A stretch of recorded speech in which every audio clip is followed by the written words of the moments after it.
Hello, and welcome once again to the Frankencast. I'm the mad scientist, Anthony Bowman. My pronouns are he, him, and I'm joined as always by... that one who digs through the ditches and burns through the witches and slams in the back of my Dragula, that is, Eric Velasquez. My pronouns are he, him, as well. Yeah. Yeah, I mean, I couldn't not, you know? Yeah, you had to. I had to.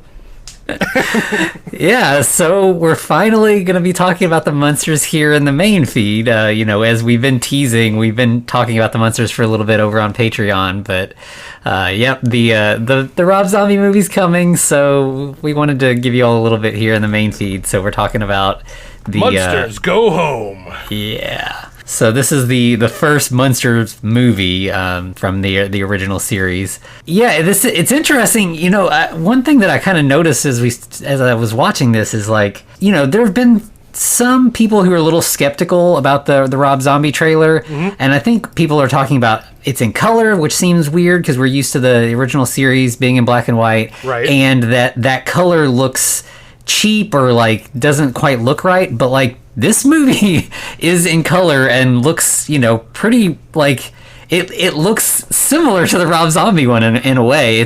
I want to talk about that a lot later. Dig deep into that because I have theories.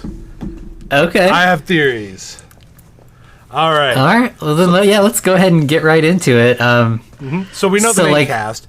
We know Fred. Yeah, and we get the credits, and the theme song's a little slower this time. There's orchestral stuff in it. It's still the Munsters theme, but we got color, and we're seeing the house and the dark and stormy night and all that. And this flavor of Marilyn is played by Debbie Watson, of course. Yeah. So everybody else is the same. She's a redheaded Marilyn in this. She the previous in the show they have two Marilyns, but they look relatively similar, or at least have the same kind of look going on. But she's just a totally different character, pretty much. Right. But yeah, so at the end of the credits, we have a hearse pulls up in front of the house. There's a guy that's walking up to the house at the same time, and he's kind of got a really serious look on his face. I think partially because he sees there's a hearse. And then two guys get out of the hearse, open the back, pull out a slab, and it's Herman laying there in the hearse. And he just gets up and is oh, sorry, I fell asleep. It's so restful back there. Right, this is the best carpool ever. Don't you love it that this fills in so much backstory about what Herman does? So he's a mortician. This is from the Gateman, Goodberry, and Graves Morticians. Yeah, and I think as we get further into the show, there's a little bit more explicit talk about this as well. But yeah, I mean, this is just such a great opening, just him asleep in the hearse and everything. And obviously the guy walking up sees that and is, freaked out because, it appears that a dead body just got up. Right, and so he takes off. So Herman goes in the house and Lily's waiting there for him by the door and leads him into the living room where the rest of the family is waiting. By the way, they have very dour looks on their face in this one. Everybody's looking very serious. And then it turns out that they're about to read a will. Also, these sets, I'm pretty sure this is just the set from the show. I think that they just filmed in the same location. It looks... almost certainly. It's color, so it looks a little off, but, I think it's the actual same stuff. It just, looks different because of the coloration. I'm fairly certain they actually used some of their outfits from the show as well. It seems like it. They look pretty cool in color, honestly. Yeah, I agree. So it turns out, they read this will, and we find out that Herman has an aristocratic uncle from England. Kavanaugh Munster. Yeah, and so he has died, and they're okay, everybody stay calm. We're going to read the will, and no matter what it says, just everybody, relax. Then they read it, and it turns out that Herman is getting the entire estate and the title of, the Baron. Earl. He's going to be the 5th Earl of Shroudshire. Oh, the Earl. Yeah, that's right. And he immediately just loses his shit, smashes a coffee table. Then he gets up and keeps pounding and smashes the mantle over the fireplace. He's so excited. I do love that Grandpa makes a quip here that I always thought there would be in England, but now I'm not so sure. Yeah. So then we've got like the next day, everybody's like getting ready, they're packing, getting ready to go. We get a moment where like Marilyn asks how she looks, and everybody like predictably is like, Yeah. "Oh, You're fine. Yeah. You're all right. So that doesn't go away. Like they're just gonna continue to make those kind of jokes at Marilyn's expense. Right. Unfortunately, they're negging their own niece, but that's okay. Yeah. Whatever. But we also have a great sign on the side of the Munster mobile that says England or burst. I mean bust. Yeah. And also we got Eddie, who has a coffin-shaped surfboard, which I don't think would work well in terms of like aerodynamics and surfing, but also they're going to England, which is not really a surfing place anyway. So I feel like for Eddie, that would be a surfing place. It's pretty dangerous if you're surfing there, I'm sure, with all the rocks and such. Yeah. Cut to later, everybody's just about to leave. Grandpa's down in the basement, and he's like... He's hooking up his portable lab. Yeah, and he also just like takes a shot of... He's like, it's an experiment, but then he's just like, it's booze. Like, he's just making alcohol. His experiment is moonshine. Yeah.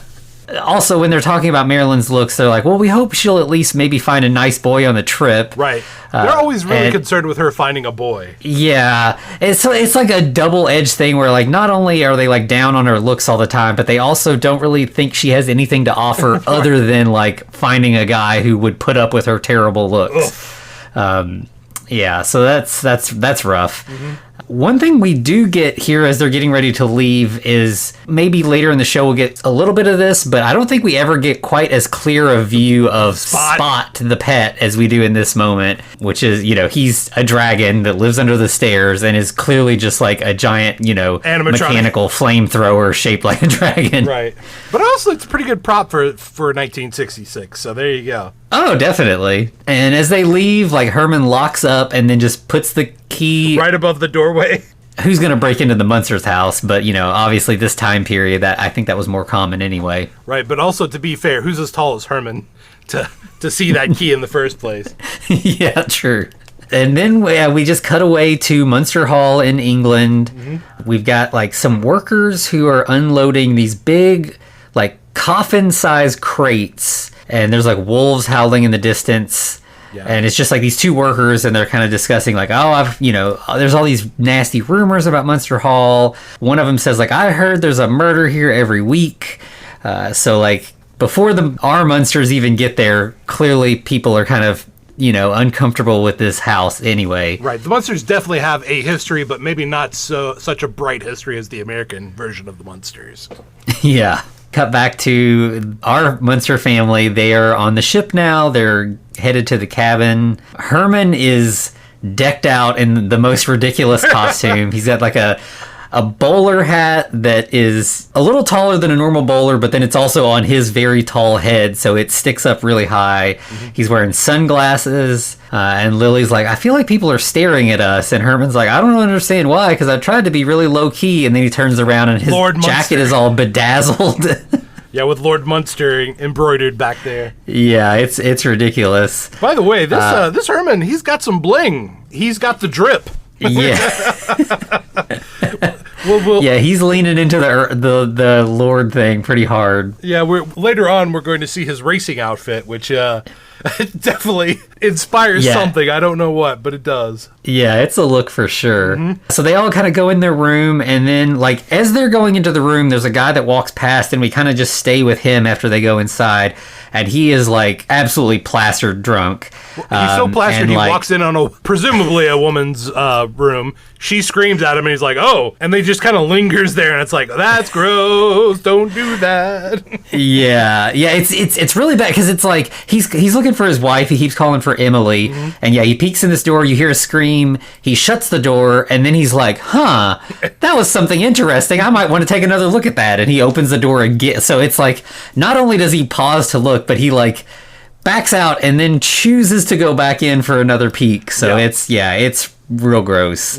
But, that's comedy in the 60s, baby. Yeah, and, like, he kind of couches it, but, like, he peeks back in to be like, oh, so sorry, my apologies. But, yeah, it's definitely that whatever state of undress this screaming lady was in, he wants to get another look at that. No doubt. But then we get a bellhop basically unloading up all of the accoutrements de Munster. But, of course, the bellhop asks Grandpa if he could do anything more.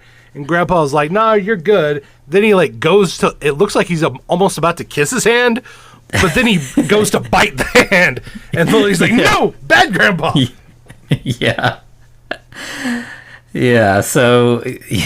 Yeah, that's, I mean, even from the show credits, like, he's not going to resist a chance to bite someone. Right.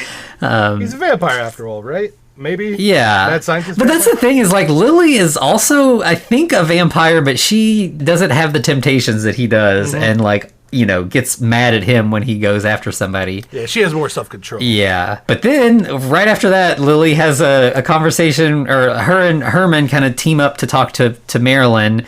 And this is a little less good advice because they're like, why don't you go mingle around the ship and just talk to strangers? Yeah. Just talk to any stranger you find. It'll be great. Yeah. And Herman's like, and don't let your unattractiveness make you self-conscious. Damn it, Herman. It was just like, that's like the worst sentence ever. Like, that's just terrible. Yeah.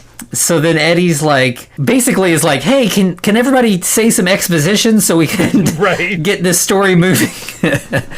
And so, yeah, then they go into, like, when Herman was young, I guess he left Dr. Frankenstein's lab in Germany. There's a fact. He is the creature, the monster, the wretch. Yeah, like, here they explicitly say Frankenstein. I think we're looking at the cast list from the Rob Zombie one, and I think in that one it may not explicitly be Frankenstein, but... Right. But here, canonically, he is the creation of Dr. Frankenstein. But when he fled Germany, he went to England and met the Munsters and was adopted by them. Very interesting. I would like to know more about this. Yeah, it is kind of a nice little, as we've heard in the past, like, I think they've said, like, him and Lily have been together for 100 years. So, like, who knows when he was actually adopted before that. But, he's definitely been around for a long time. Right. So the Munsters that we're going to meet here in England obviously don't have any connection to Herman. They, he predates them. We also while they're all kind of in the room, Herman looks in a mirror and breaks it. Like, that gag, like, they can't resist that gag. They're just gonna, every time a mirror's on screen, Herman's gonna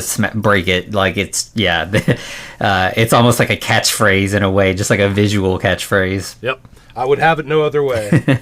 They get a knock at the door, and Herman answers the door, and it's the drunk guy. He's still looking for Emily. Yeah. And he thinks, like, I guess he's so drunk that, like, he thinks Herman is Emily. That's an interesting idea. I mean, I know he's got, like, whiskey goggles or whatever goggles he's wearing right now. But it's like, still, she would have to have a tinge of green. I'm not saying it. But okay.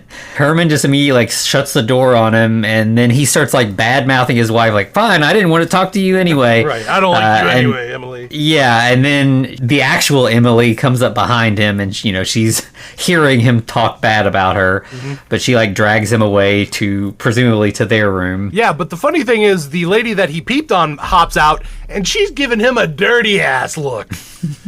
Yeah, of course. I mean, yeah, as you would. So then we cut back to the Munsters' room, and Herman is, like, bragging about how comfortable he is on ships.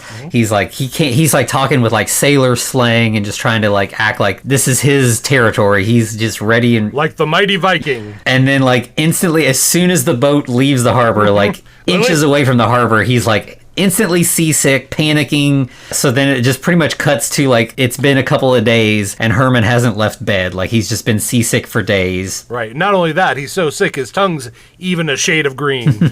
Yeah. Eddie and Marilyn have been sent below deck to get Grandpa's lab kit so that he can make a seasick potion. Which, I mean, that's just like... Dramamine? Yeah, Dramamine. That shit sucks. Yeah. There was a time I went on a deep-sea fishing trip because I'm one of those guys. And I'd never been on the open sea, right? So my wife was like, hey, I want you to take this because I don't know what you're going to do. And, I protested. I'm like, I don't think I need this, but I'll take it. I have never been so sick in my fucking life because I took that From the Dramamine? From the Dramamine! Like... Before that, I was fine, but right before I got on the boat, I'm like, oh, God, I'm going to throw up. And then as I got on the boat, I'm like, I'm going to take an hour nap. Thank you. Goodbye. And then after that, I was fine. So That's funny. Dramamine is the devil in my book. All right. So going back, yeah. So yeah, Grandpa's like waiting on them to get back with his potion kit. He calls himself Drac the Ripper, which I thought was a pretty great little gag. He did some dirty business in Whitechapel. Yeah, so that's definitely possible. Like that seems within the realm of, I don't know. That's the thing with like, they're also wholesome, but they talk like they're not. So it's hard to know like what they were like in the past, maybe. Or maybe they just reference a bunch of morbid tragedies just so often and just so flippantly, like, And then he peels a banana. Then tosses the actual fruit and eats the peel. Yeah, it's such a dumb gag, but it got me. I thought that was pretty good. It's always, I'll take it anytime. And so then we cut to below deck where Eddie and Marilyn are, and Eddie is like behind, like he's sitting in a like fancy like race car. It's a Ferrari Spider, baby. Yeah, and he's like pretending to drive, making, doing the kid thing, making like car sounds and, turning the steering wheel and stuff. And Marilyn's like, you need to quit playing around. That's not your car. Like, here's Grandpa's kit. Why don't you go upstairs? Right. But Eddie's like, come on, you got to try it at least once.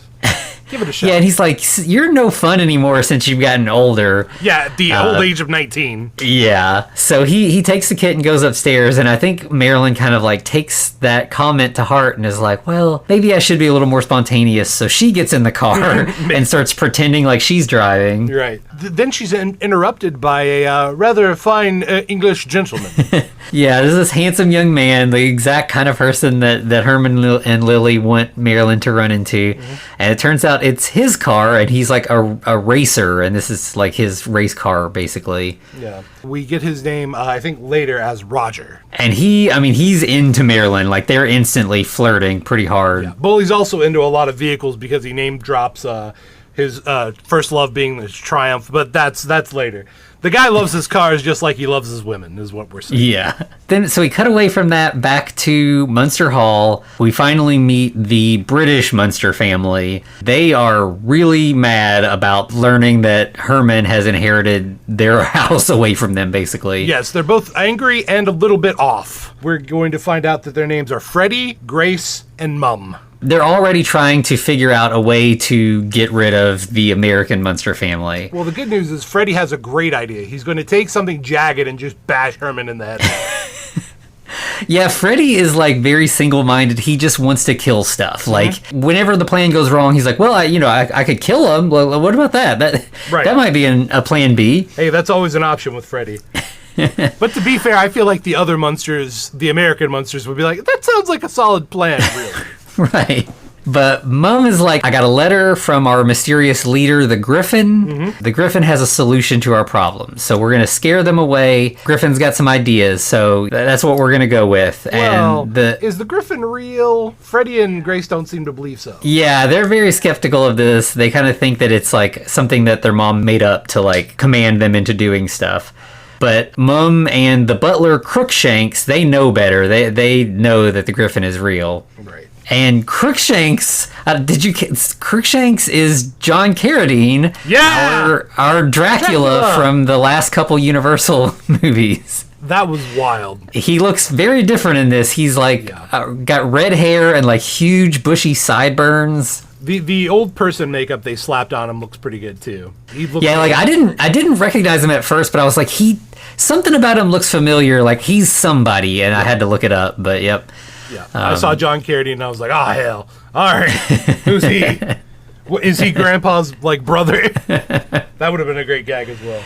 Yeah, that would have. Mm-hmm. While Crookshanks and Mum are talking, Freddie and Grace are, like, talking. Freddie's like, don't worry. I took matters into my own hands. I sent them a little fruit basket. Yeah, and hopefully our plans will bear fruit. And he's like, you get it, Grace? And she's like, no, I don't get it. And he's like, oh, well. All right. And so then we cut back to the Munsters on the boat, and the family is all trying to get Herman to take the seasick pills so that he can get back to normal. But he's like kind of acting like a child. Like he's like, I won't, I refuse. And he's like, I'm not taking one until Grandpa takes one first. Which I feel like to his credit, was a good idea. Yeah, with Grandpa, having him take anything first is the good idea. But I feel like the childish behavior is just kind of a Munster thing because we also have Freddy exhibiting this exact same behavior. Yeah, that's true. Maybe it's a family trait on the male side. I don't know. But yes, Grandpa decides he is going to take that pill first just to show Herman it is perfectly safe. And it turns out it's not perfectly safe. Because Grandpa just turns into a wolf. I took my wolf pills! Yeah, because he takes it, and first he just like starts getting a little furry, and he's like, "Oh no!" He's like, "Yep, I took one of the wolf pills instead. Let me get back I better hurry back to my room before I turn completely into a wolf." Well, that doesn't work because the moment he steps outside the door, he is a wolf. Yeah, or at least a wolf dog. Yeah, it's looks like it's probably just like some kind of like husky or something. Mm-hmm. But yeah, like instantly two like crewmen see him and they start trying to chase him down, and then we cut to him like locked up in a kennel, and Lily is there trying to claim him, but they're like, no, pets were supposed to be crated up for the whole trip. You're not supposed to have him in the room anyway. It's only a couple more days. Like, I get that's fine. Well, like, no. 6 months because England requires pets to be quarantined for 6 months. Yeah, so Grandpa's going to be locked up in a kennel for 6 months, and obviously that's not going to work. So Lily's like, we got to take care of this. She's like telling Herman that he's got to get involved and go straighten this out. But he's like, I wanted to go to the captain's ball and get drunk and act foolish. Sure. I don't want to go deal with Grandpa being all locked up. I want to be loud, brash, and show them exactly how Americans act abroad. Yeah. Okay. But I do like that he calls him dumb old Grandpa. Yeah. He's like, you dumb old Herman and Grandpa's relationship is the best. Like, it's so antagonistic and yet loving. Like, they're always teamed up, but also like always like against each other too. Like, they're just fun. I call it healthy ribbing because it doesn't get like that antagonistic, at least in this. And I think that definitely just comes from like these two actors having worked together even before this show. Mm-hmm. They just got a good rapport, and we'll get a little reference to that here in a little bit, actually. We will. I caught that too. Before Herman leaves, he grabs an apple from that fruit basket, and he's like, I don't know what's going on, Lily, but this apple's ticking. And she's like, no, you're holding it in the same hand that your watch is on. Yeah, it's just your watch. And he's like, oh, yeah, that makes sense. So he, hands her the apple and heads out. But then after he's gone, Lily's like, wait, no, this apple is ticking. Wow, that's the noisiest worm I've ever heard in my life. So she just chucks it out the window, and then instantly it just explodes. Right. That is a big explosion for such a small apple. Yeah. But she thinks, of course, because she's a Munster, that no, that means a thunderstorm is rolling in. That's going to make the trip so much better. Yeah. Yeah, anytime there's bad weather, the Munsters are happy. Yeah, I understand, though. Yeah. Sometimes I'm only happy when it rains. Anyway. So then we cut to Marilyn and Roger, and they're flirting. And here's where we get the scene you were talking about where, like, he's talking about all his previous romances, and Marilyn kind of gets a little jealous. But then he lists all those previous romances, and they're all cars. Yeah. Well, and a motorcycle or two. Yeah. And Marilyn's like, well, I don't know. Maybe I should still feel inadequate. I don't have an engine and 4 wheels. If she had said this in front of Grandpa, she would have ended up with a fender by the end of the scene. Okay. Yeah, it definitely would have been like a my mother the car thing. Right. Like she would have taken a pill and transformed. But he's got a pill for everything, that Grandpa.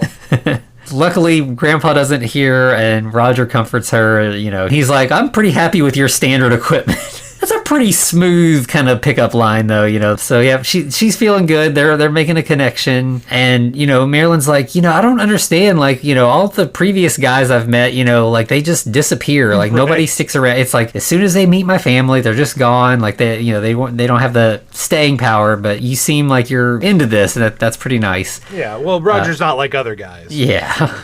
Yeah, until of course they're smooching, and then hey, who's that big green guy walking by? That would be Herman. Yeah, we do get a shot of Herman sneaking around and finding the kennel. There's a really great little like pratfall here where like Herman does like a little chain and then like goes to go in a door and then hears people, so then he runs to hide. Some crewmen come out and they like see the chain unhooked and they like put it back as they're walking past. So then Herman like takes off running back for the door and doesn't know the chain's back up, and like like, it would be like waist high on a normal person, but it like hits him about the knees, so it just takes him out hard. But he gets back in there in the kennel, and he just breaks off the lock like it's nothing. Yeah, I mean, obviously Herman, like it's that doesn't stop him for a second. No. And then we get a like slightly homophobic gag in here where like he lets the dog out and the dog starts licking his face. Yeah. And he's like, Grandpa, please, we're both boys. Well, listen, they were both in relationships. It's inappropriate anyway, right? Yeah, I mean, they are both heterosexual boys, so I could see where he'd be like, that's not an appropriate interaction from you, But yeah, obviously the both boys thing, I for the time period, that's not surprising. Yeah, definitely wouldn't fly today, but yeah. So then he picks up the dog, or wolf, and some crewmen come in and they just see this giant monster holding a dog like it's nothing, and they run away scared. They do the standard freak out, right? We got one guy who runs up, smacks his head on a, the valve? I'm having dumb moments tonight, apparently. Yeah, I don't know what that thing's called either, but yeah, that like Porthole. big kind of curved thing that sticks out of the ships, you see them in ship movies all the time. Yeah, and then the other guy throws himself down some stacks. And, presumably to his death, but who knows? Hopefully that's not like to a boiler or something. Right. Well. But then, this is where Marilyn and Roger are kissing, and Roger sees Herman, but Marilyn doesn't. So, like, Herman just goes past, and then, like, Roger's like, I swear, I just saw this giant monster carrying a beast. And Marilyn gets all upset and is like, making up stories. Yeah, you're just trying to dump me. And he's like, no, you're the most beautiful girl I've ever seen. And she's like, do you have to be sarcastic on top of this? Because, She thinks of course, to Marilyn, like the idea that she's beautiful is just completely outlandish because of everything her family has told her whole life. Right. They basically destroyed her sense of confidence. Yeah, which it's, it's played here as like a gag, but it's like pretty terrible to like a compliment is seen as being like an insult because she's been insulted for so long. Like that's awful. Yeah. Well, we do have Roger running into our drunk friend, Herbert, I believe his name is. And they have a little bit of a gag about seeing big green men. Yeah, and he's like, oh, I see those all the time. Right. Well, because alcoholism is a thing, I guess. I don't know. Yeah. You usually have these guys talk about, like, pink elephants. That was, like, I don't know why, but that was, like, always especially, like, cartoons, it was always that. But, big giant green men works for this, so. Right. Yeah, fair enough. But then we've got the next day, presumably, and we're unloading. The Munsters are going to have to go through customs, and they're trying to figure out what to do, because obviously if they lead a dog off the ship, he's going to go right back into quarantine. Mm-hmm. Well, Lily has a great idea. She decides to wear Grandpa as a fur, a literal like shawl or something like that. Shawl. Yeah, and it looks really good. Like it's a nice look for Lily, actually. Yeah, she can pull it off. They're kind of like headed off the boat. Then we see Roger. He's also trying to get off the boat because he wants to find Marilyn and fix things. Like he needs to apologize, work things out. But it's like they're in two different lines because you've got like the people arriving back in England who live here, and then you've got the foreigners, like the tourists or whatever, and they're separate lines. So he's kind of held up and can't get to her. Yeah. We also get a little gag where Grandpa, the rat or whatever, bites or like snaps at the drunk guy, and he's like, that woman's fur just tried to bite me. Right. Of course, she's like, it's so early in the day, you're already drinking, damn it. Yeah, drunk guy and nagging wife are just like such a trope for this time period, and yeah, I think this is about the last we'll see of them, but yeah, it's a nice little gag with them. And then we get a bit where a black cat crosses the Munsters' path. And what happens when you mix a cat with a presumably wolf dog? Of course, the wolf dog's going to go chasing it. Yeah, he immediately chases after him, but then like turns into Grandpa mid-chase. And of course, he breaks the fourth wall and is like, yeah, just one moment I'm trying to help out Herman, and the next minute I know I'm chasing a cat across the deck. Yeah. So then we cut to a pub, and there's like some locals. No, we can't skip the visual gag here, because we cut to the Munster Mobile, and they're at a crossroads like sign, and the sign contains things such as to the towns of Tipswell, Gasping, East Gasping, Water Gap, and of course Water Closet. Oh yeah, I did. That's the bathroom, man. They thought the bathroom was funny. That's American humor, baby. No, that was actually. I couldn't stop giggling at that. But yes, then we go to the bar. The bird in the bush. They're all kind of like, all the locals are talking about Munster Hall and like, that it's all spooky and there's some secret of Munster Hall that no one knows, but everybody's like curious about. But we all know it's there. We don't know what it is, but we know it's there. Yeah, and this is like, you got like a barmaid and like a couple guys at the bar, and I think you might have a guy playing darts. It's a very traditional pub set. Actually, two of those guys, one's Alfie and I think the other one's named Joey. Those are the guys from earlier that were carrying the boxes. Gotcha, yeah. But then Grandpa shows up because he, when he chased the cat, he got separated from the family. Fog just rolls in and he kind of just appears in the fog. But he also does the vampire, I'm going to cover the lower half of my face with my cape thing as he walks in. Of course, you got to do that. You gotta. So he, of course, asks them if they know how to get to Munster Hall, and they're all freaked out because, they know Munster Hall is spooky, and now they just have a weird vampire show up in the fog. Mm-hmm. Oh, it's just down the road. Yeah. So he's like, okay, that's good. So then we cut back to the hall, and we've got... No, he turns into a bat because I'm furious about this, okay? This is going to sound illogical till later, but then he turns into a bat and flies off. There's definitely some weird stuff with, like, Grandpa's abilities to change into a wolf and a bat very drastically. But he makes a choice to turn into a wolf when he could just turn into a bat. But right, and there's an episode where he turns into a wolf voluntarily and back into a person without any problem at all. Right, he doesn't need those pills. Yeah, so it's basically like whatever works for the gag is what we're gonna go with. Right, fair enough. This is a comedy, I guess. We're thinking about it too hard. All right. Yeah, so he, turns into a bat, flies away, and then we go to the Munster Hall and see that family, and they're kind of continuing to prepare for the Munsters' arrival and talking about their plans to scare them away. Yeah, Freddie wants to wear the sheet this time and have Grace mess with the panels. Yeah, so they all kind of go hide, and the American Munsters arrive, and Crookshanks is there to let them in. He's like, oh, you'll meet the rest of the family in the morning. Let me show you to your rooms, and like takes them all to their rooms. By the way, I dig Crookshanks because he's the most chill person. He's like one of the few people that just like saw the Munsters and was like, this is a normal Saturday night. Yeah. Which I guess we should say, like, the British Munsters, they're all humanoid. Like, they look not spooky. They're definitely, like, not good people, but they look like people. Yeah, they're more monstrous on the inside versus on the outside. Right. So yeah, then we cut to like Herman and Lily, they're in bed. Then we get like the full show of them trying to scare them, which is a delightful night for Herman and Lily. They're having a blast with this. So there's like... It's just like our honeymoon. Yeah, there's like ghostly moaning and rattling chains and creepy laughter. Lily's like, they're playing our song. Right. By the way, so we have like a little like a back and forth thing where we have a skeleton pop out of the panel of the door. It shakes its head a couple times, goes back in, and in that same panel, we have a random woman in a coffin wearing all white. Who's she? Yeah, I don't know. She's just like this creepy lady who kind of looks like a statue that's come to life. Like she's all painted white and kind of like, I don't know if she's supposed to be a ghost. Right. But then we see later like a traditional bedsheet ghost. So yeah, I don't know what her deal is. Right, but it goes between the skeleton, the lady, and then a skull popping out of a panel on the wall as well. And then that's kind of like laughing. Yeah, it cycles through like twice. Or maybe 3 times. Yeah, and yeah, Herman and Lily are definitely enjoying this. This definitely feels like House on Haunted Hill. Right.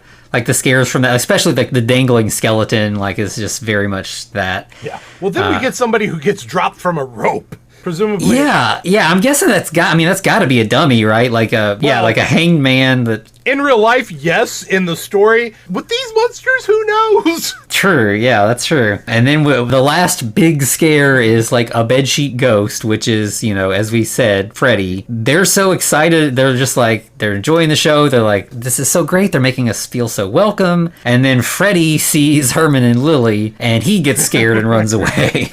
I do love it, though. Whenever he approaches them, he's like, die, die, die. And they're like, hello, Mr. Die. Thank you for inviting us to your home. Yeah. Herman and Lily are just adorable. Yep. And we talked about this before on like the Patreon episodes, but like they're in bed together, which was pretty uncommon for the time. Maybe a little bit more common in movies, I'm not sure. Right. But like for a TV couple to be in bed together was pretty rare at this point. Yeah, absolutely. And I do, by the way, whenever they actually go to sleep, I do love the fact that Yvonne DiCarlo literally just lays there with her eyes open to give the impression that Lily sleeps with her eyes open. Yeah, and she always does like she crosses her hands over her chest like a, like a corpse or whatever. Right. A lot of times, I don't remember if she does it here, but a lot of times in the show, she'd also would be holding like some kind of flowers when she would go to bed. A lily? Yeah, she holds a lily later. I don't think in this scene. But the next morning, we are then given Mum's actual name of Aunt Effigy.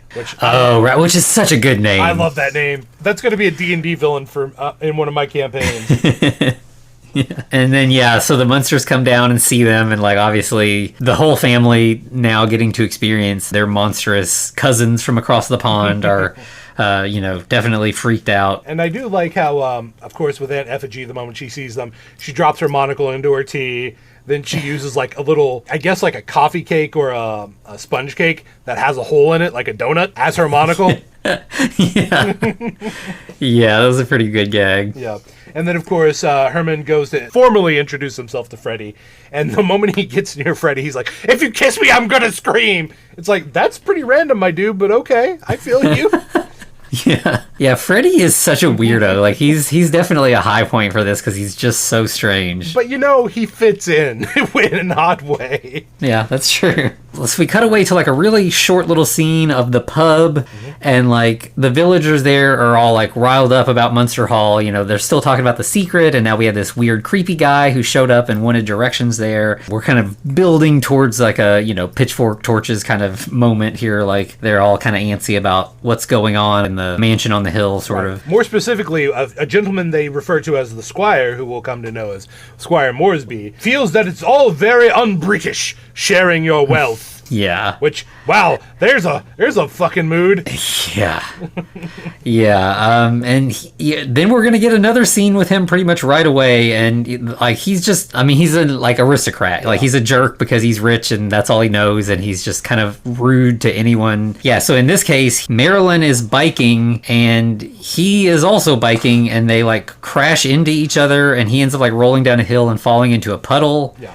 And instantly goes on a tirade blaming her, calling her an idiot and all this. Yeah, he's like, he climbs up out of the ditch and is just like ranting immediately. But then like Marilyn is just very polite and apologetic, and he's like instantly charmed. He's like, "I've never heard a person your age with these manners." So he decides he wants to like take her home and like let her meet his family. More specifically, his young and very eligible son, who has not been seen in this movie yet. Huh? Right. Yeah. And when the Squire's talking about his son, he's talking about like kind of girls that he usually dates. And this insult is just so great because it's just so weird. And because he's like, "You're so much better than the thin-lipped wallabies he usually brings home." Damn, man. Okay. By the way, he has some weird turns of phrases. We'll get to that in a second. But he does take Marilyn to his home, introduces her to his wife. Of course, the wife is very aristocratic, all furs, all that kind of stuff. And then, "You must meet my son, Roger." Dun, dun, dun. We knew. Yeah, it was good. Yeah. Oh, and also, I know he says this, I can't remember if he says this right to Marilyn's face, but he says, like, she looks like she could give us a bunch of grandkids without even noticing, which is so nasty. Like, that's just the grossest. Well, yeah, I think it was in the garden here in a bit. He literally says she could give us about 12 grandkids without even noticing. It's like, what does that mean? How do you not notice? Yeah, I did not like that line one bit. No. Mm-mm. But, he's not supposed to be sympathetic, I don't think. Right. But yep, like he said, it's Roger. So Roger comes down the stairs to meet this, strange girl that his dad wants him to meet. Sees that it's Marilyn, and they instantly just like start making out in front of his parents. Well, I do wish they'd wait till we introduce them first. Yeah, he's very taken aback by that. Then we get to cut to a scene with Herman, who's writing a note to his friends at the mortuary. Yeah, and that kind of like, they use that a little bit for exposition, like once or twice, like Herman will be like writing a letter. Then we get Grandpa who's talking to Crookshank. Right, Crookshank sings an interesting little song. Did you pick up on that? I remember hearing it, but I don't remember what he says. Yeah, so basically the song is talking about how he turned in his innocent brother for him to get hanged, and for Crookshank, or whoever that was singing the song, I don't know if it's actually Crookshanks singing a song about what he did in his past. But basically, he got a bunch of money for turning in his brother and having his brother hanged. Yeah, that feels like those like old like Irish murder ballads and stuff. But yeah, in this case, yeah, it's believable that it would just be him. Right. And, that makes Crookshanks fit in even more with the Munsters bit. Like, honestly, if we did a crossover between the Munsters and the Addams family, I feel like this version of the Munsters are cousins to the Addams. Like, almost. Oh, directly. yeah. Yeah, that makes sense. Yeah. Yeah, because Crookshanks definitely has some Lurch vibes, too. Like, he's just kind of really droll and talks slow and deep and everything. Oh, yeah. And he starts talking to Grandpa about the Shropshire Derby, which is like this racing tournament, but it's specifically like, I guess it's many cars, but it's like a long-standing rivalry specifically between the Munsters and the Moresbys. Right. As a matter of fact, the former Lord Munster died in this race. Crookshanks was driving, but they think they were ran off the road by Moresby, and that's how the previous Lord Munster passed. Yeah. And then we kind of cut away to Marilyn, who is having the exact same conversation with the Moresbys, basically. But of course, she drops a bit of news that the Moresbys aren't happy about. Yeah, she admits that she is a Munster, and like they immediately just like, they don't quite kick her out, but they like make it known that she's not welcome, and she, leaves kind of in a huff. There hasn't been a Munster on this property since the 1820s. If this was back then, I would have the dog sicked on you. Yeah, he's just exactly what you would expect him to be. He also, before she says that she's a Munster, we do find out that Roger is going to be representing the family for the first time this year. So Marilyn leaves, obviously upset with the Moresby family as a whole. But then we get a really good scene where Eddie like goes up to Lily and is like, "Hey mom, what's a tomato?" Right. Well, everyone's turning away from Lily the moment she like walks around in the square. They're like, "Nope, we're not dealing with that." She goes to a bakery. They immediately turned it from the sign from open to closed. And Yeah. That's when Eddie pops up. Yeah, he's like, "What's a tomato?" And she's like, "That's just a tomato. That's just how they pronounce it here."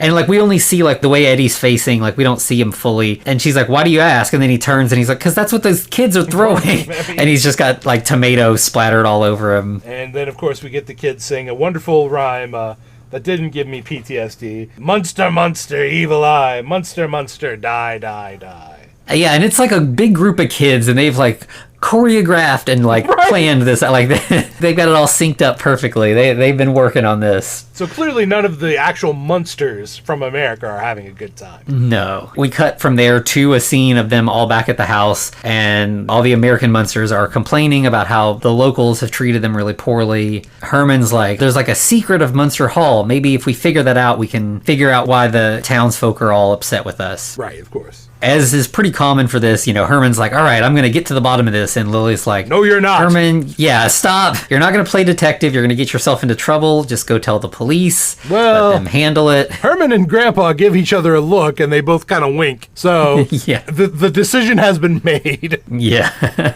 Cut to that night, and Herman's like creeping out of bed, and he like puts a bucket where his head was, and then like puts a mop on top of it for his hair. Kind of like stuffs some pillows down under the blankets. This is what you usually see like Kids a kid do in a movie to like try to fool their parents, but that's Herman. Yep. Then like he runs into Grandpa, and they're sneaking around trying to investigate. I love that Grandpa automatically just has torches. He's like, "We don't know what we're going to need. We're going to bring these torches is what we're going to do." And they're burning so high, like they're very on fire. And I was just like, you were going to catch this set on fire. I was like, I mean, like, I know this movie exists and like nothing's really happening, but it was making me anxious just watching it. My question is, who said, "Hey, Al, I want you to carry these like almost out of control fires on these sticks around and near Fred Gwynn's head, which presumably is covered in something flammable." Yeah, you would think. And then we're going to walk under this tapestry, which is absolutely flammable. Right. Yeah, it was definitely like making me nervous. Yeah. And so they're just kind of like looking around the house trying to figure something out, and then like Herman just kind of leans on something and like hits a lever and opens like a secret passage in the fireplace. Yeah, accidentally, of course. So they're like, "Oh, that worked out in our favor." So they like go through and like kind of go down all these stairs. It's a basement set. It kind of looks slimy. It's like very wet. Well, even Grandpa makes note that it's really fine slime. Must be important. Yeah. But yeah, Lily, of course, we get a shot back to Lily. She wakes up for a second, reaches over, makes sure Herman's there. She hears the loud hollow dunk dunk, and's like, okay, goes right back to sleep.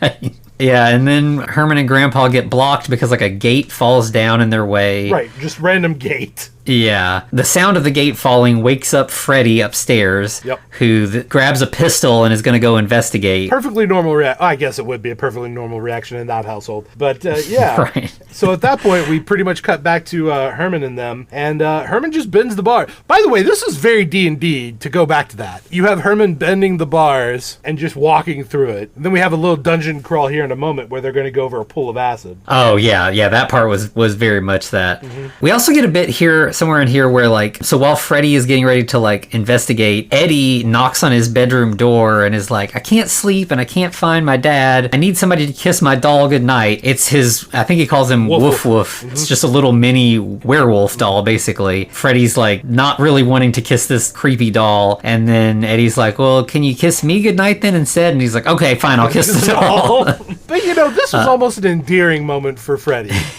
He's like, all right, I'll kiss the doll. You have a good night. Yeah. So he does, and then as soon as Eddie leaves the room, he like chugs a bunch of alcohol to like rinse the taste of the doll out of his mouth, I guess. What's Eddie doing with that doll? Honestly, if he's in Grandpa's basement, he's probably running it through chemicals, so who knows? Yeah. Mm-hmm. But then, yeah, like you said, we get Herman and Grandpa climbing across this like swampy acid pit or whatever that's like bubbling and everything. Mm-hmm. And they're just almost like doing like monkey bars with like a pipe that's going across. Right. Well, Herman's doing really well. But Grandpa's struggling because he didn't turn into a fucking bat. So sorry. I'm going to have another one of those in me. Yeah. And then around this time, Lily wakes up again and like investigates more for Herman. Or I think she pats the body and it's just soft pillow, which is not Herman. Well, then so she wakes up and sees that, nope, there's a bucket and a mop and pillows and not her husband. Yep. So the jig is up. Yeah, so now she's getting up, she's mad. Cut back to Herman and Grandpa who like bump into the delivery guys delivering another set of crates. Yep. And they just all scare each other and take off in the opposite directions. Yeah, and of course Alfie and Joey drop their box. They're the first ones to run off. As a matter of fact, I think Alfie hops in the driver's seat and drives off without Joey, but Joey somehow catches up and overtakes the truck. Yeah, and it's pretty classic Munsters bit where when someone runs away from the Munsters, they speed up the film so that they're like, in fast motion. But hey, guess what? Now we can find out what the secret of Munster Hall is. Yeah. So, when Herman and Grandpa get scared, Herman jumps into Grandpa's arms, which is pretty great. Yep. But then, as soon as the delivery men go away, Grandpa drops Herman. They open one of the crates, and it is full of money. And this is a big-ass crate. This is like, it's a coffin, basically. Would fit Herman inside it, but it's full of money. Well, not necessarily money. It's play money with Mary Poppins on it, as Herman says, because he doesn't know what English pounds look like. Yeah, Grandpa's like, no, this is real. This is the Queen of England. Mm-hmm. So then they're like, this is definitely fishy. So then they find a locked door that says "keep out." So of course Herman just breaks it down. It says "keep out" in both English, French, and German. Yeah. And on the other side of the door, they find just a full counterfeiting operation all set up there. It's, the printing presses, the plates. So then that explains that all this money that looks very real is, Herman was right. It is play money. Yep, it's counterfeit, baby. Then we get, Herman gets freaked out. Like, wait, we're around a bunch of illegal stuff. We're going to get in trouble. So then he yells, call the police, call the FBI, call Scotland Yard. Car 54, where are you? Right, which Fred Gwynn and Al Lewis were in Car 54, where are you? Yeah, so they have been cops in the past, and, now they're the monsters who need the cops. Right? Interesting turn there. Monsters that need cops. Then they calm down and they're like, wait, we should make a measured decision here. Let's not tell the rest of the family. We'll sleep on it. We'll talk about it in the morning. Right, now, Grandpa goes to leave first, but Herman does the first, really underhanded thing Herman's ever done. And he grabs a stack of that fat cash and tucks it up underneath his gown. And as they go to leave, Grandpa turns, and they both just start laughing, And Grandpa's kind of circling around Herman. Herman's circling around Grandpa. It's like, oh no, is there going to be a fight? And then Grandpa just like gets near the money and he's like, here, give me the money. Give me the money, Herman. Yeah. It seems, in most cases, you would think Grandpa would have been the one to try to steal some money, but I don't think the gag would have worked in reverse because Herman wouldn't have been smart enough to catch Grandpa. Right. So they all head upstairs to go to bed. Herman, runs into Lily, and she wants to know where he's been. By the way, she slaps him with a lily, which I just find hilarious for some reason. I don't know why. Yeah, that's really good. She wants to know where he's been. He's kind of, just, downstairs. So she starts berating him right away, but then, he's instantly snoring. She can't even get into, yelling at him because he's just out. Man, I can't tell you how many times I pissed off my wife by doing that move. I don't know why. Just sometimes I could just shut off. You can't wake me up. I don't know. There's probably a health issue there that I need to get checked out, but whatever. I mean, if it's working for you, then... Yeah. Don't get me wrong. If I actually pissed her off, she would not let me go to sleep. But, it's a funny little maneuver. So we cut to the next morning, and we got the British Munsters, and they're talking, and Herman has told them about the counterfeiting, which is it's a Herman thing. Yeah, it's so logical that if this is happening in the house, they know about it, so they're not the people you need to tell about it. Right. But, Aunt Effigy's like, don't worry, I acted surprised and told him that I would alert the authorities, so he doesn't need to worry about it. Yeah, everything should be taken care of, right? Yeah, so now we got to get rid of Herman. The trick is we got to make it look like an accident. So Aunt Effigy's like, the plan is I've convinced him to race, in the Shropshire Derby against Roger. And that's where we're going to do the deed. He's going to have an accident. Yeah. So the Gryphon's got a plan. The Gryphon will make it look like he has a wreck in the race. So then we get Lily, who is all worried. She does not want Herman to... These conversations obviously are happening separately. Yeah. She's like, I don't want you to race. And he's like, but I'm a lord. I have to uphold the family name. It's important. Besides, I'll do fine. I can drive a car. It's no big deal. So he gets in the Munster family race car to drive off and immediately just wrecks it. Is it the Munster family? I feel like it's just a fancy car. Oh, well, I'm not sure, because it was then they're like, oh no, we've got to get a new car together for the race before the... Well, the only thing I know for certain is that as he's driving away, he instantly turns into a dummy because the head's just flopping as he goes around that corner. Yeah. So that's a good little... It's funny. Yeah. But then it explodes, yeah. And it turns out Herman's fine, but the car's not. So they're going to have to figure something out there. And then we cut to a scene with Roger showing up at the Munster house. He wants to apologize to Marilyn. Crookshanks is like, she's not home right now. And he's like, can I leave her a note? I need to try to get in contact with her. And he's like, I'll deliver the flowers at least, because Roger's got, flowers with him. And as soon as Roger leaves, Crookshanks just chucks him into a bush. He's not interested in reconciling these two lovers. Right. Well, I mean, he's seen some bad blood between the Munsters and the Moresbys. Also, I kind of took this. I don't think this was what it was meant to be, but I'm like, Crookshanks, you're the goat, my dude. You're taking up for Marilyn. Nah, you ain't gonna see her. Get out of here, you loser. But no, I don't. Yeah, I mean, yeah. If he has a pretty low opinion of the Moresbys, that kind of makes sense too. Yeah, we're not gonna get Marilyn mixed up with that riffraff. Exactly, that normie society.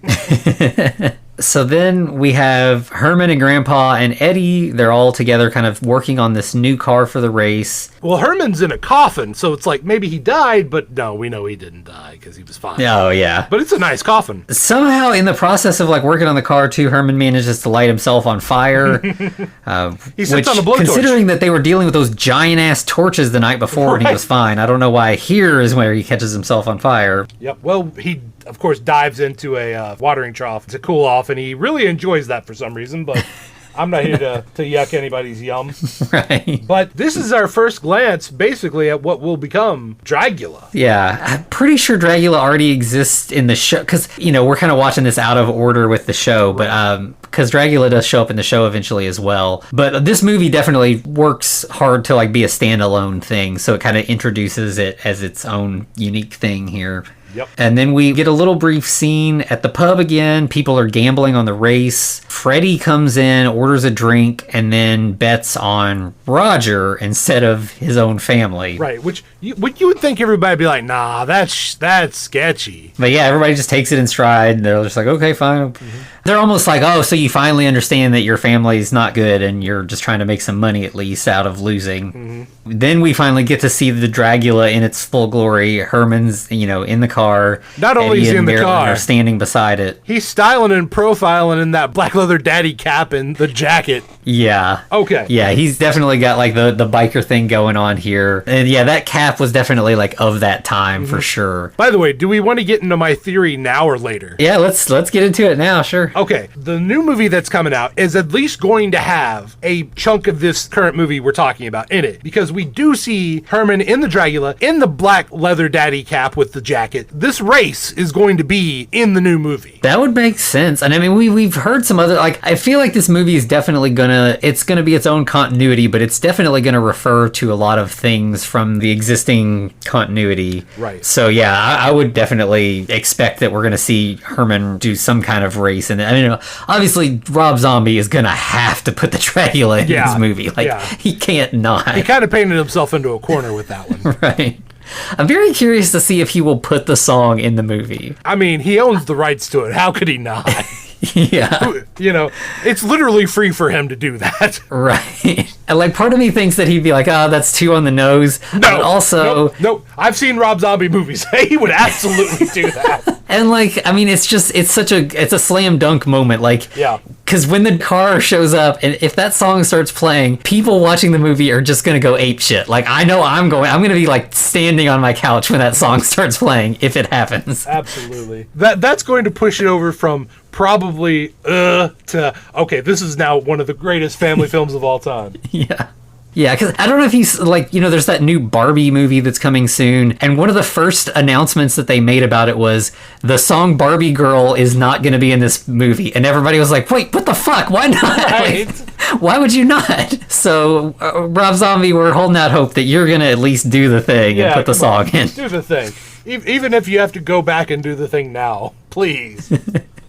So then we've got Eddie and Marilyn talking to Herman before he takes off for the race. And they're like, we're going to go ahead and go early. We want to get good seats. And then you have like the line that is in so many movies that no one ever says except for in this exact situation where Herman is like, well, I hope that Lily and Grandpa don't get tied up and miss the race. Hey! And we immediately cut to Lily and Grandpa tied up, like, literally tied to chairs. What happened there? Turns out that Freddy got to him. We didn't get to see it, but yeah. So he tells them his whole evil plan, does the villain monologue thing, and is like, the Gryphon came up with this whole counterfeit operation and murder plan. Right. And at the race, we're going to kill Herman, and this family's going to continue with our dastardly deeds. We're going to re-inherit the hall and take over and everything. Right. But by the way, I do like that he literally asked Grandpa permission to monologue.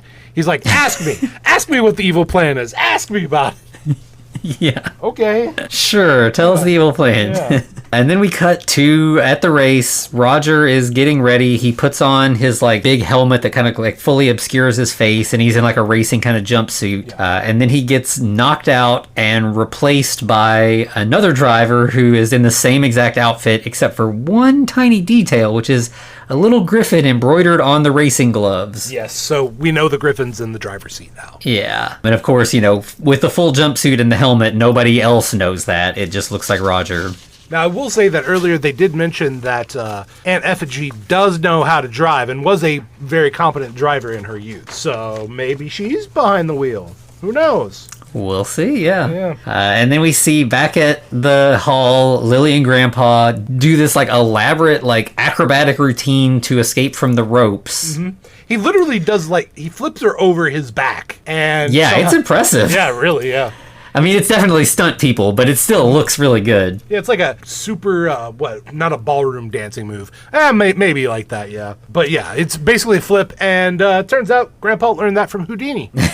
Yeah. Because he knows everybody. Grandpa. Yeah. Grandpa's always like name dropping, famous people from history. Yep. But they're like, we got to get out of here. We need to warn Herman, but we have to figure out a way to get past Freddy, because they look out the door of the room they're locked in, and Freddy's doing like the most ridiculous like guard duty thing where he's like got the rifle and he's like marching back and forth at like 3 paces and then, attention, and then turning around and 3 paces and clicking his heels. And yeah, it's so silly. You see, this is England, and they saw what the guards at Buckingham Palace did.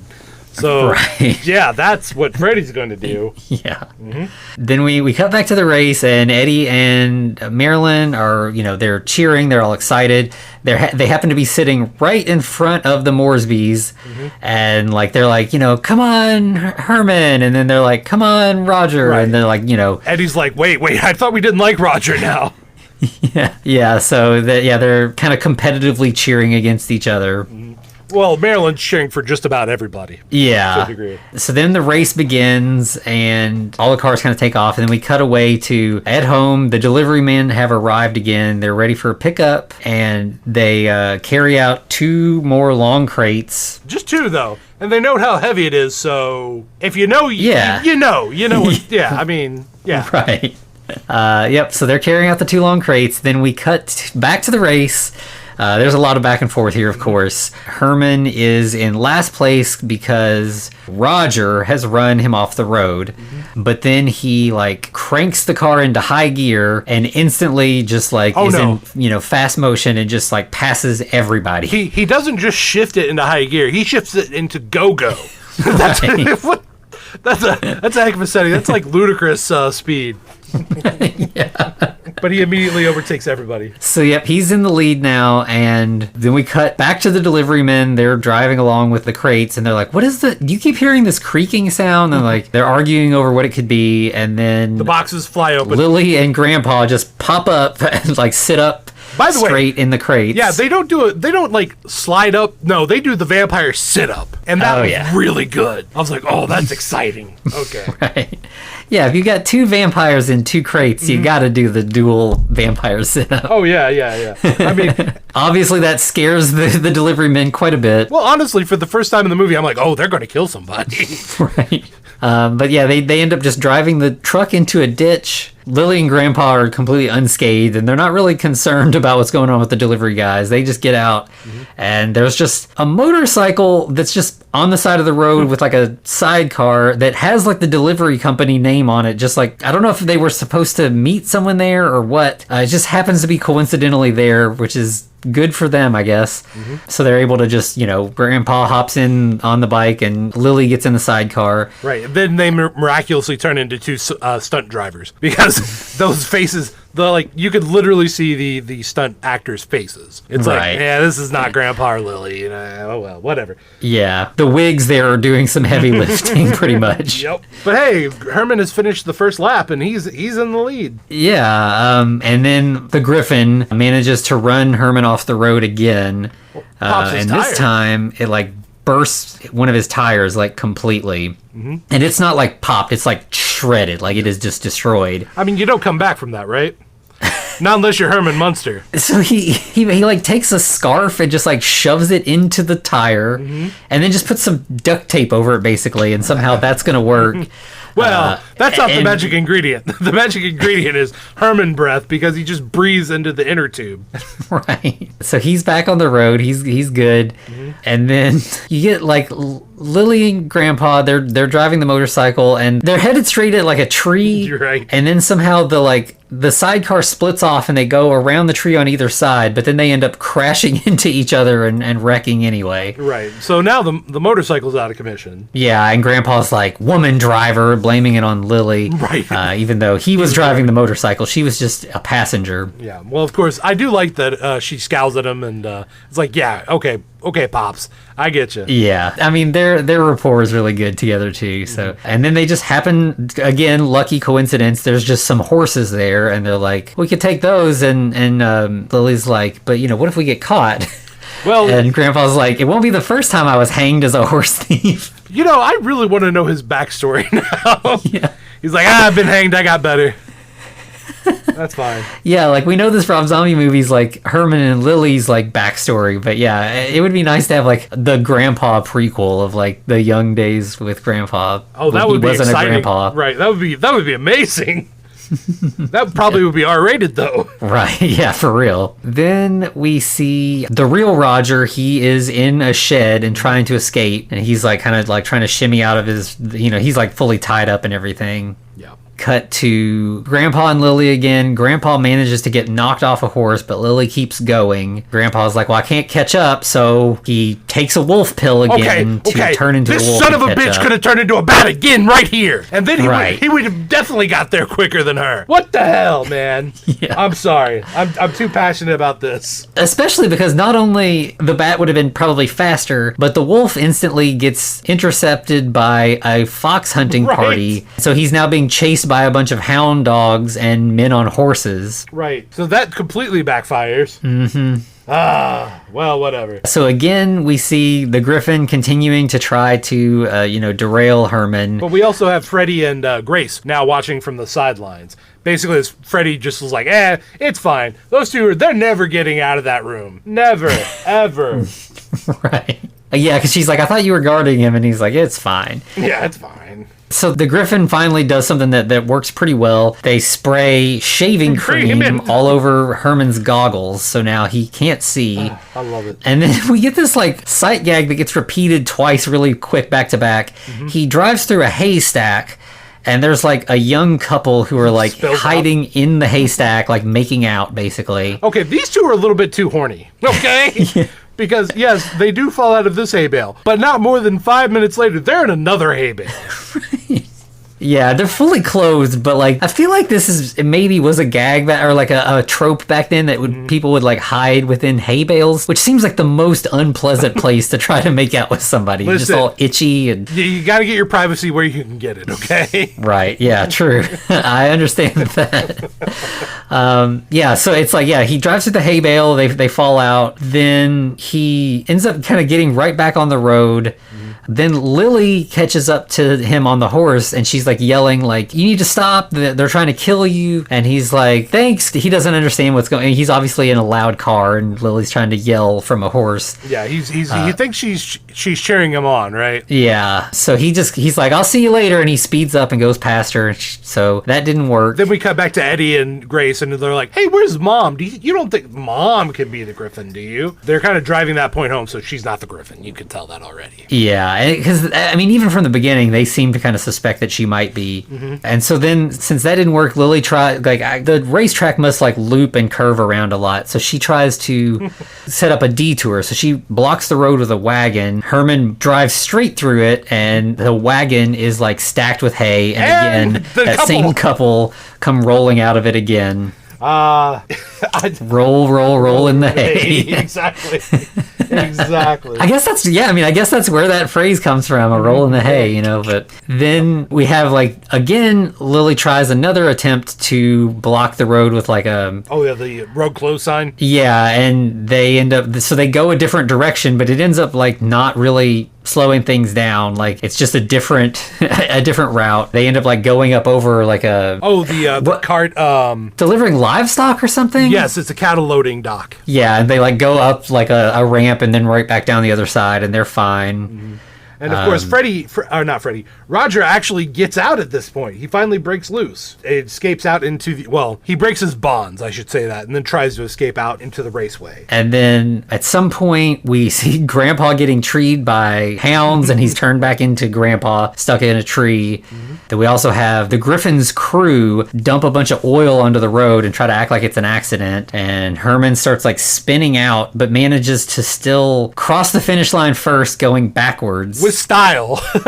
Yeah. Basically, he runs into the sidewall, but being Herman, he's fine. Yeah. But he gets out, and then you're like, oh no, could something actually happen to Herman here? Because he's going to be in the middle of a road. Which is not a wise move with a continuing race. Mm-hmm. Somebody could have accidentally hit him, but it turns out that instead the Gryphon very intentionally hits him. Mm-hmm. Well, but it doesn't matter because he's Herman. Right. Turns out Herman is pretty indestructible and sturdy, and he is more of an unmovable force than the car is an unstoppable object, right? Yeah, it's like a car crashing into a tree, or a smashing a tin can up against a person, basically. The car is just decimated, the Gryphon, and of course the Gryphon is thrown into a concession stand. So they're safe, right? Right, yeah. Then everybody's like, we gotta go catch them, figure out what's going on. Mm-hmm. It turns out that it wasn't Aunt Effigy, it was the barmaid. Wait, Millie? Yeah, Millie the barmaid. Huh. That's wild. Yeah, honestly, though, you don't expect that. because it's like, okay, they have a butler. The butler always does it. So it's probably Crookshanks since they're trying to lean on Aunt Effigy so much. Yeah, and Millie, it works because, like, she's been in a lot of scenes, but there's never been any indication. And so it's not just, like, some random character we've never met, but it's also not anybody we expected. So, like, they did a pretty good job, like, setting up a mystery here. Yeah. We end up finding out... Oh, well, first, then pretty much the whole villainous Munster family tries to leave. Herman, like, throws tires that, like, lasso Freddie and Grace. So they're captured. Aunt Effigy and Crookshanks, they jump in a cab and they're like, you know... Driver, take us out of here, my man. Yeah, and then it turns out that it's Lily and Eddie in the driver's seat. And they're like, yeah, we'll take you straight to jail. Dun, dun, dun. That was a great reveal for them. Good for them. Yeah. And then we get like the wrap up of the movie is more Herman writing a letter home. Yep. We find out that Millie the barmaid was actually Crookshanks' daughter, and that they had kind of like concocted this whole thing with like the counterfeit operation and all that. So that's why she's the Gryphon. Right. And basically the plan was to, once Aunt Effigy found out that Millie was running the counterfeit ring, Millie was like, listen, I'll cut you in for some of the money if you let me marry Freddie. Why she would want to do that, I don't know. And she's like, I become Lady Munster, we all become rich. Yeah, and so then we find out the Munsters have decided to give the hall to the town. They're just donating it, which is definitely like, is that Son of Frankenstein, where he's just like, I'm going to leave everything to the town and get out of here because this is not working out. Absolutely. They're going to head back home. Marilyn kind of, says her goodbyes to Roger. They've kind of worked things out, but of course they're parting ways. But he's like, well, I'm on a racing circuit. I'll be in the States sometime soon, so maybe I'll see you again soon. And they kiss. Well, Marilyn actually draws attention. She's like, wait, remember the last time we kissed? You saw monsters. I just want to make sure you're going to be all right this time. Yeah, so of course they kiss, and then he sees that the whole Munster family is looking out the window at him. He gets scared for a second and then is like, nah, I'm just going to be cool. And so he doesn't let Marilyn know that he's seeing monsters. So they kind of have a nice little moment, and then the family all kind of loads up in the car to leave. And as they're like, well, it's time to go, but this weather is just not good traveling weather. It's just so nice and clear, and that's just terrible travel weather. Grandpa has a pill for that. So he just like chucks powder up into the air that's supposed to be instant rainstorm powder, but instead he grabbed the wrong pill again and it just starts snowing instead. Right, and we get a little bit of Christmas music interspersed with the Munsters theme. Yeah, it starts as Christmas music. You get like, just the standard like instrumentation of like the bells and everything. And then, it kind of transitions into like, it's the Munsters theme, but it's slightly, it's like in a major key instead of a minor key or something. It's a happy version of the Munsters theme. Right. And so they head out in, snow carriage ride so I'm not sure when this movie specifically came out, but it feels like it's kind of trying to make it a little Christmassy at the end. Right. That's, fair enough. I mean, that makes it timeless, right? If it's a Christmas movie. Yeah, there's definitely, that definitely is a thing where it's like we squeeze in Christmas stuff and people want to watch it for Christmas, like Gremlins or Die Hard or whatever. Yeah. Which I don't know that was as much of the thing back then, but it also feels like there's a thing of like just putting Christmas in movies to make people have like fond memories of them. Yeah. Like, isn't it like Shane Black? That's like his thing, that every one of his movies is always at Christmas. Right. Except for Predator. But yeah, for some reason I was thinking there was even something with Christmas. There was a reference, but I might be wrong about that. Probably. But anyway, in this, it's a nice kind of like, it makes it a family moment. Everybody's happy. We got snow. It just, it feels like a nice way to kind of end things in their time in England and everything. Yeah, absolutely. By the way, I do like that Herman signs off to his friends, calling himself Hermy Baby. Yeah, I don't know what that's about.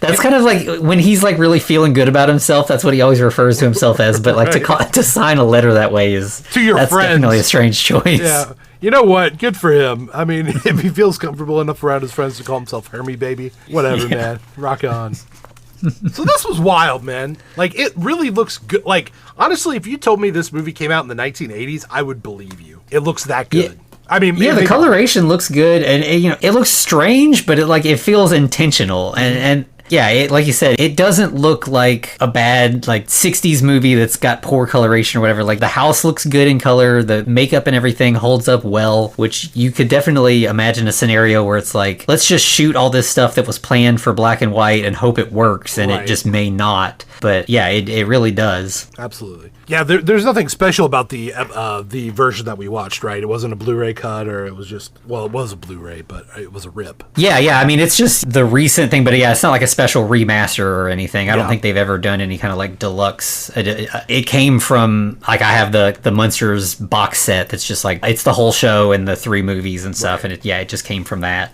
Still looks really good. Yeah, it looks nice. And, again, like, it looks a little garish and a little off, but, like, in an intentional way. And I feel like that might be... Of course, Rob Zombie is not going to... Like, he's going to crank that up to 11 because he's Rob Zombie. And so I'm hoping that that's kind of... in a trailer, it's kind of hard to get a good idea of what this is really going to look like. But I feel like if you look at this movie and look at the way it's shot and the way the color looks, and then think about his just sort of general vibe, I think that you can kind of reconcile where this movie's going. Yeah, 100%.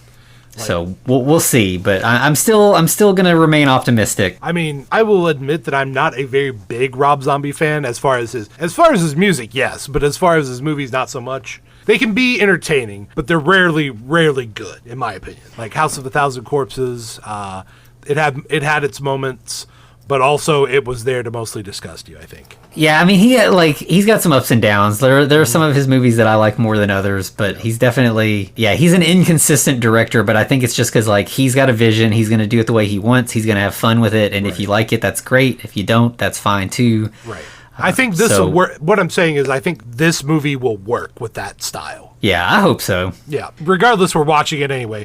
You know why we're watching it? Because we're having a month of Munsters! Yeah. And we're going to keep this train rolling, baby. So next week, we're actually... So there is another Munsters movie with the original cast, but we're gonna skip that for now, and we're going to move on to a different interpretation of the Munsters. We're going to kind of try a couple different versions leading up to this new version. Mm-hmm. So next week, we'll be talking about Here Come the Munsters. Which is one I've not seen, so I'm kind of excited about that one. I've seen a lot of Munster stuff, but that one's one that I've missed, so I'm excited to see what that's going to look like. Oh, yeah. I definitely have also not seen it. I don't know that too many people have, but who knows, It seems like it's not. There's a version of it released in Mexico that I think is the easiest version to find right now, and I think it may have, like, hard-coded Spanish subtitles, but I was able to find, like, one that was, I think, from England, but I have, like, a region-free player, so that's the version that we've got, so I think that should be fine, but it seems like it's kind of hard to track down like a normal version of it here in America right now for some reason. Right.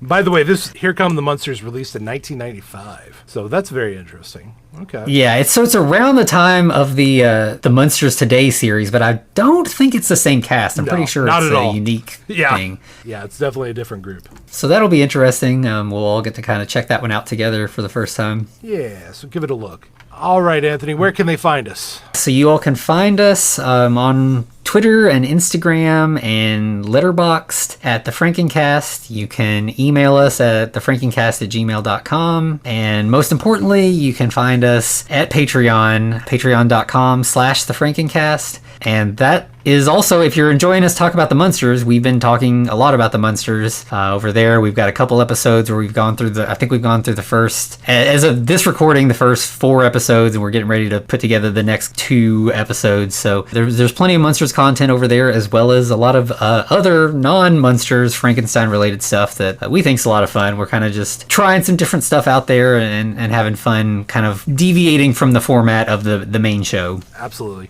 Yeah, we've got a few conversations on what makes a Frankenstein story or a movie. And that one, I think that one's pretty damn good, honestly. So I'm always going to be tuning my horn our horn on that. I'm sorry. Yeah, I think that's still my favorite one as well. It's the first one in the feed because we recorded a couple and I was like, I got to put this one first because it's just so good. Yep. And it's a blast. So yeah, if you want to find out any wacky experiments we're doing, they're going to be on Patreon. So give it a listen. Obviously, you don't have to throw money at us, but we always need funding for our evil experiments. But even if you just interact with us just on any of the platforms, that lets the evil algorithm know that we're worth your time. Yeah.